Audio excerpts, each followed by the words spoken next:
ክፈችው።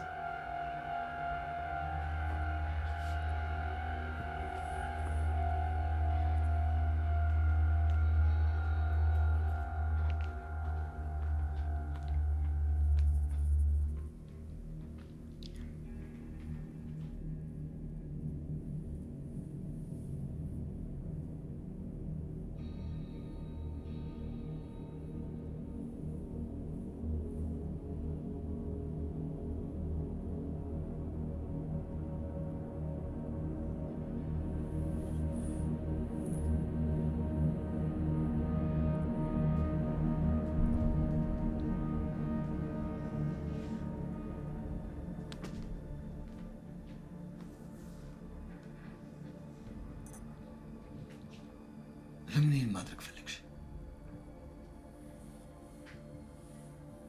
ንገሪኝ። ይሄን ማድረግ የፈለግሽበት ምክንያት ማወቅ እፈልጋለሁ። በግልጽ እንነጋገር።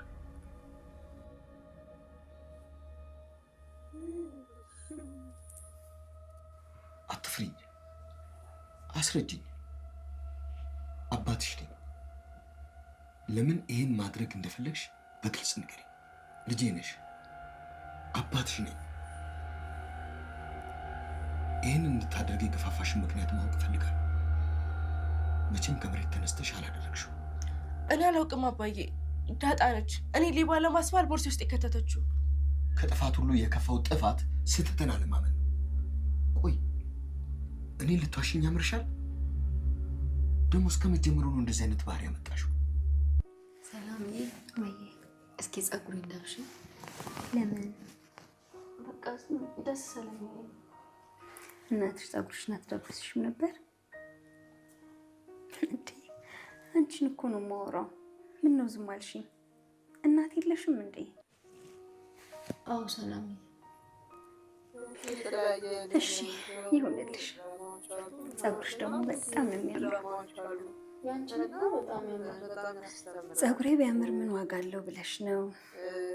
ጎረምሳ ያላደነቀው ኪችን ውስጥ ለረገፈ ውበት ጸጉር ምን ይሰራለታል ብለሽ ነው?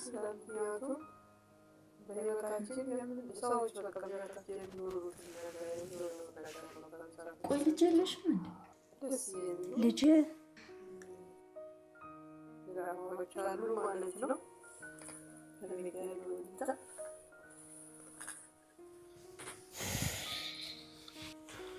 ይቅርታ አባዬ። በመጀመሪያ ጥፋትሽ ማመን ያለብሽ። ይህንን ነገር አድርገሽዋል አይደል? አንቺ ነሽ ጌጣጌጡን የደበቅሽው።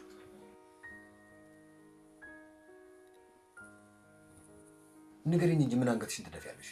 ከተናደድሽ ምን እንደማድረግ ታውቂያለሽ አይደለም? ይቅርታ አባዬ፣ የእውነት ከዚህ በኋላ አይለመደኝም። ይቅርታ። አሁን ተነሽ። ለምን ይሄን ማድረግ እንደፈለግሽ ሌላ ቀን ቁጭ ብለን እንነጋገራለን። ግን ይኸውልሽ እናትሽ ይሄን ነገር ማድረግሽን በፍጹም ማወቅ የለባትም። ካወቀች ትገልሻለች። አባዬ፣ ለማዬ እንዳትናገርብኝ። እኔ አልነግራትም። እንደምንም ብዬ አሳምናታለሁ። አሁን ግን አንቺ ሂጂና ዳጣን ይቅርታ ጠይቂያት። ልጅ አይ ልጅ እኮ ጥሩ ነው ይባላል።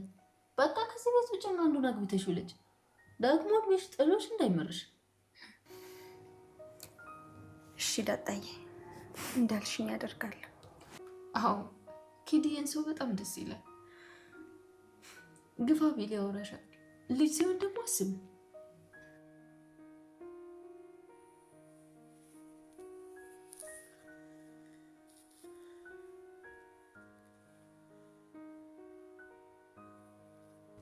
ደግሞ ስራ ግዝሻለሁ። አንቺ ደግሞ ሙያ ታስተምሪያለሽ። ይሄ ወጥ መስራት፣ እንጀራ መጋገር ምናምን። እሺ አስተምርሻለሁ። በጣም ደስ ይለኛል። ልጄን ላጣት ነው እንዴ? ሰላም ምን ሆነች? መች ሰላም አልኩ። እና ሀናና?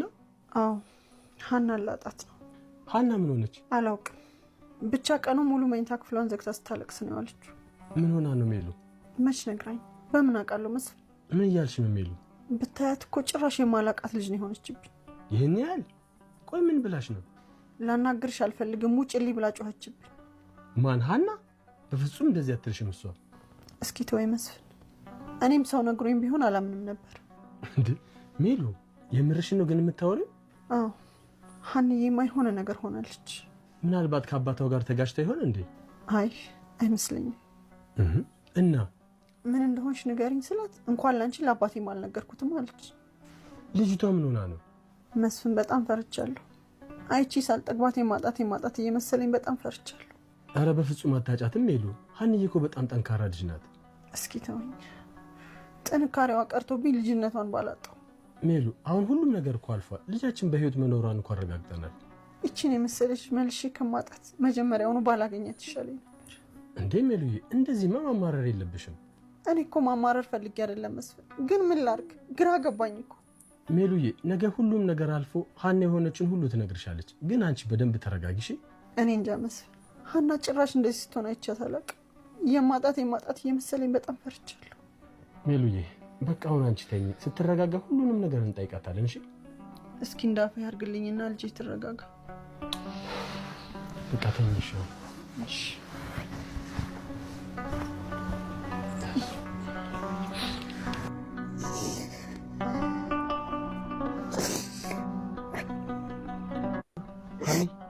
ሀኒ ራሴት ወይ ማንንም ማናገር አልፈልግም። ለተውሽ እኮ ሞከርኩኝ ግን አልቻልኩኝም። ምናሴ በመብራ አንተ እንኳን ተረዳኝ። ሀኒ ያንቺ እኮ እህቴ ነሽ። እንዴት ነው እንደዚህ ሆነሽ የምተውሽ? ቆይ ምን አድርጊ ነው የምትሉኝ? ቀኑ ሙሉ ምግብ አልበላሽም፣ በዛ ላይ ከማንም ጋር አላወራሽም። እና ምን ይሁን? እንደዚህ ሆነሽ ሳይሽ እኮ አላስችላለኝ። እሺ ምን ላድርግልሽ ነው የምትለኝ? የሆንሽውን ንገሪኝ፣ ከዛ የምትችለውን ያክል ላግዝሽ። እኔ ምንም አልሆንኩም አልኩህ እኮ። ይሄን ያክል ደካማ ነኝ ማለት ነው? ምን እያልክ ነው? አንቺ ወንድምሽ መሆኔን ሳታውቂ ለችግሮቹ መፍትሄ ነበርሽ። እኔ ግን እህቴ መሆንሽን እያወቅሁ ችግርሽን ልፈታ ይቅርና ልሰማ ራሱ ብቁ አይደለሁም። እንደሱ አይደለም። ተይ አታጽናኝ። ስለ ራሴ እኮ እውነታውን አውቀዋለሁ። ስለ ራስህ ምንድን ነው የምታውቀው? እዚህ ቤት ሁሉም እኔም በሽተኛና ደካማ አድርጎ ነው የሚያስበኝ። ተሳስተሃል ምናሴ። እንዲያውም በተቃራኒው የቤቱ ጠንካራ ሰው አንተ ነህ። ጠንካራ በሆንማ ችግርሽ እንድካፈሉ እድል ትሰጪኝ ነበር እኮ። ቆይ ዘንድሮ ግን እኔን የሚረዳኝ ማን ነው? ከማንም ጋር ማውራት አልፈልግም፣ ምንም ማውራት አልፈልግም ማለት አማርኛ አይደለም? ሀና ቤት ውስጥ ግን ለአንቺ ችግር መፍትሄ የሚሆን ሰው ጠፍቶ ነው? ቆይ ለምንድነው አትናገሪም? ምናሴ ዛሬ ግን እኔ ወይም አንተ ሳናብድ አንቀርም። ምንም እኮ እየተግባባን አይደለም። በእኛ ቦታ ሆነሽ ምን ያህል እንደምንሳሳልሽ፣ ህመምሽ ምን ያህል እንደሚያስጨንቀን ብታይ ደስ ይለኝ ነበር። እኔ እኮ ህመሜ አያማችሁም አላልኩም፣ እንደዛ አልወጣኝም። ምንም ማስረዳት አይጠበቅብሽም። ካስከፋዎች በጣም ይቅርታ።